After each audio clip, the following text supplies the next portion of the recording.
How to take your Turbuhaler.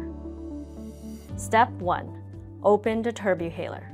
Unscrew the cover and take it off the Turbuhaler. Step 2. Get the medicine ready. Hold the Turbuhaler with the mouthpiece pointing up. Hold the Turbuhaler in one hand and twist the colored bottom of the Turbuhaler with the other hand. Twist it as far to the right or clockwise as it will go, then twist to the left or counterclockwise until you hear a click. The click means that the medicine is ready. Step 3. Take the medicine. Breathe out away from the Turbuhaler. Put the mouthpiece between your teeth, then wrap your lips around the mouthpiece tightly so that no air can get out. Breathe in as fast and as deeply as you can.